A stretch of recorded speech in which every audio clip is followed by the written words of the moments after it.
नमस्कार मित्रांनो, the GK zone Marathi या चॅनलमध्ये आपले स्वागत आहे। स्पर्धे परीक्षेसाठी अतिशय उपयुक्त व महत्त्वाचे प्रश्न आपण पाहणार आहोत। चला तर सुरू करूया। भारत ऊर्जा सप्ताह 2024 चे आयोजन कोणत्या राज्यात करण्यात येत आहे? भारत ऊर्जा सप्ताह 2024 चे आयोजन गोवा या राज्यात करण्यात येत आहे।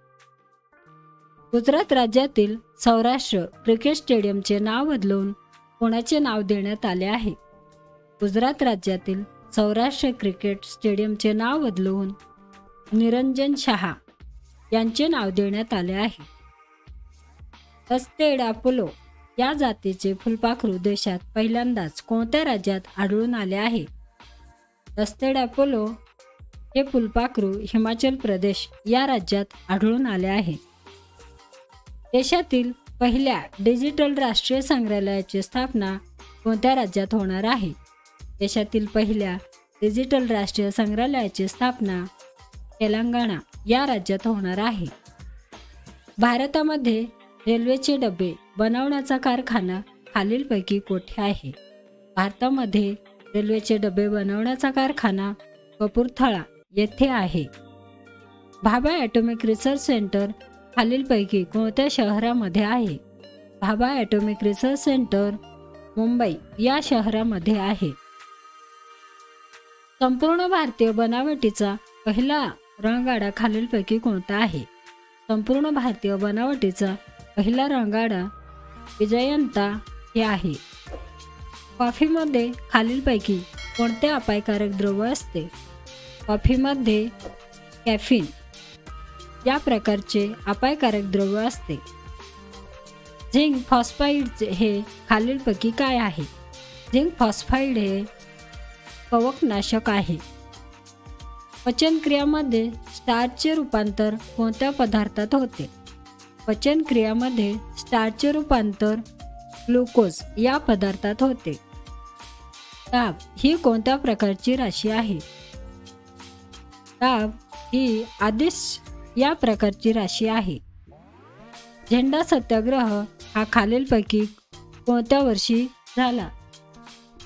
झेंडा सत्याग्रह 1923 या वर्षी झाला। कॉमनवेल हे वृत्तपत्र खालीलपैकी कोणाचे आहे? कॉमनवेल हे वृत्तपत्र ॲने बेझंट यांचे आहे। बंदी जीवन हे पुस्तक खालीलपैकी कोणाचं आहे? बंदी जीवन हे पुस्तक सचिंद्रनाथ सन्याल यांचं आहे। केडगाव येथे मुक्ती सदनची स्थापना खालीलपैकी कोणी केली? केडगाव येथे मुक्ती सदनची स्थापना पंडिता रमाबाई यांनी केली। भारतामध्ये हिवाळी पर्जन्य कोणत्या राज्यात जास्त होते? भारतामध्ये हिवाळी पर्जन्य तामिळनाडू या राज्यात जास्त होते। खालीलपैकी कोणते वृत्त लोकमान्य टिळक यांनी इंग्रजीमधून प्रसिद्ध केले? मराठा हे वृत्तपत्र लोकमान्य टिळक यांनी इंग्रजीमधून प्रसिद्ध केले। रायचूर हे क्षेत्र खालीलपैकी कोणत्या राज्यात आहे? रायचूर हे क्षेत्र कर्नाटक या राज्यात आहे। सोमनाथ हे ज्योतिर्लिंग खालीलपैकी कोणत्या राज्यात आहे? सोमनाथ हे ज्योतिर्लिंग गुजरात या राज्यात आहे। महाराष्ट्रामध्ये सर्वात जास्त क्षेत्र असलेली मृदा कोणती आहे? महाराष्ट्रामध्ये सर्वात जास्त क्षेत्र असलेली मृदा रेगूर मृदा आहे। संथाल ही जमाती खालीलपैकी कोणत्या राज्यात आढळते? संथाल ही जमाती पश्चिम बंगाल या राज्यात आढळते। संपूर्ण भारतीय बनावटीचे पहिले सर्वात हलके लढाऊ विमान खालीलपैकी कोणते आहे? संपूर्ण भारतीय बनावटीचे सर्वात पहिले हलके लढाऊ विमान तेजस विमान हे आहे। डलहौसी हे थंड हवेचे ठिकाण खालीलपैकी कोणत्या राज्यामध्ये आहे? डलहौसी हे थंड हवेचे ठिकाण हिमाचल प्रदेश या राज्यामध्ये आहे। भारतामध्ये सर्वप्रथम व्यापार निमित्त खालीलपैकी कोण आले होते? भारतामध्ये सर्वप्रथम व्यापार निमित्त पोर्तुगीज हे आले होते. पहिले महायुद्ध खालीलपैकी केव्हा सुरू झाले?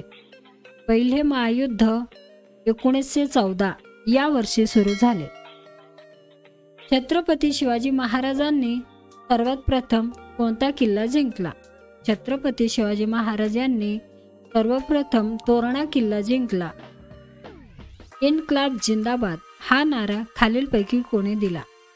इन्क्लाब जिंदाबाद हा नारा भगतसिंग यांनी दिला. कार्ल मार्क्स हा खालीलपैकी कोणत्या देशातील विचारवंत होता? कार्ल मार्क्स हा जर्मनी या देशातील विचारवंत होता. सरस्वतीबाई जोशी यांनी पुणे या ठिकाणी कोणत्या नावाने सामाजिक संस्था स्थापन केली? सरस्वती जोशी यांनी पुणे या ठिकाणी श्री विचारवती या नावाची सामाजिक संस्था स्थापन केली. संत ज्ञानेश्वरांचा जन्म खालीलपैकी कोणत्या ठिकाणी झाला? संत ज्ञानेश्वरांचा जन्म आपेगाव या ठिकाणी झाला. औद्योगिक क्रांती सर्वप्रथम कोणत्या देशामध्ये झाली? औद्योगिक क्रांती सर्वप्रथम इंग्लंड या देशामध्ये झाली. द ग्रेट रिबेलियन या पुस्तकाचे लेखक खालीलपैकी कोण आहे? द ग्रेट रिबेलियन या पुस्तकाचे लेखक अशोक मेहता हे आहेत. मानव धर्म सभा खालीलपैकी कोणी स्थापन केली? मानव धर्म सभा दादोबा पांडुरंग यांनी स्थापन केली. सालारजंग म्युझियम खालीलपैकी कोणत्या शहरामध्ये आहे? सालारजंग म्युझियम हैदराबाद या शहरामध्ये आहे. दिल्लीचा सुलतानपदी बसणारी एकमेव महिला खालीलपैकी कोण?